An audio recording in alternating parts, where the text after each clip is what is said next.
There's a lot of mythology about the South in general and the Confederacy in particular. That's why I wrote the book, The Confederate Mythbuster. For example, most people want to put the burden of slavery in America on the shoulders of Southerners. But did you know that slavery existed for 70 years longer in New York than it existed in Alabama?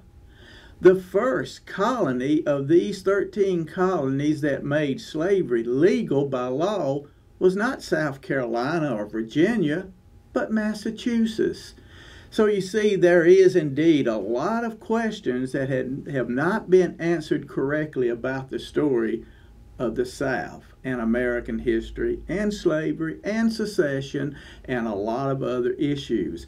In the Confederate Mythbuster, I break down these issues into about 9 different categories in which we discuss things such as secession. Do you realize secession is as American as apple pie?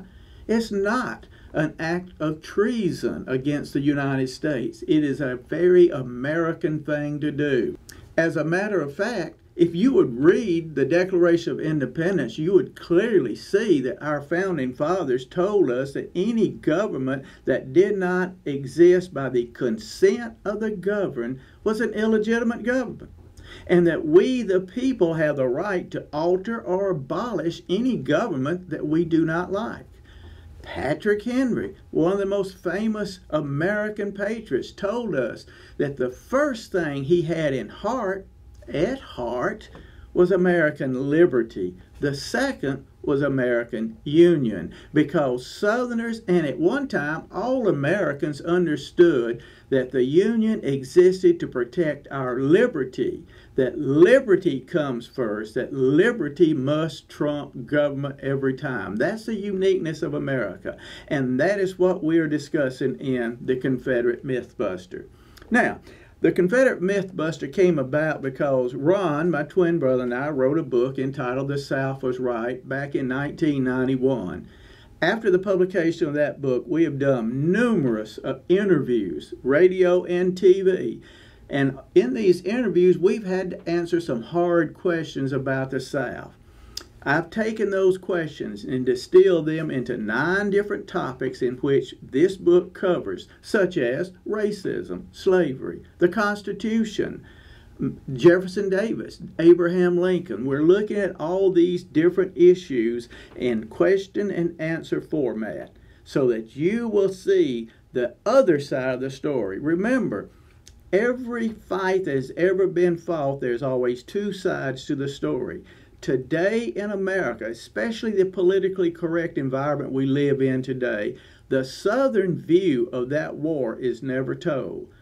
But in this book, we will tell that story. And remember, these questions have been taken or gleaned from interviews with people both conservative and liberal. Liberals such as the late Alan Combs. I was interviewed on his program. Conservatives such as Colonel Oliver North. I was interviewed on his program. All these questions I had to answer, and I use a system that I call Confederate shock and awe. The first part of my answer is a little bit shocking so that it gets your attention. What is he saying? The rest of the answer is the, I see what he's talking about. We are fully footnoted. Everything I say, I have documented. I have in this book over 240 footnotes. There are over approximately 23, 24 photographs.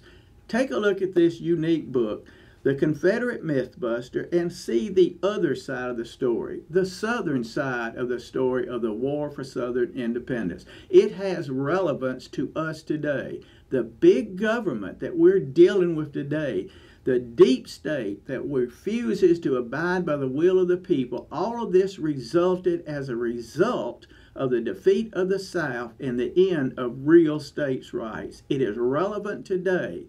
Take a look at my book, The Confederate Mythbuster, and I think you'll understand what I'm talking about.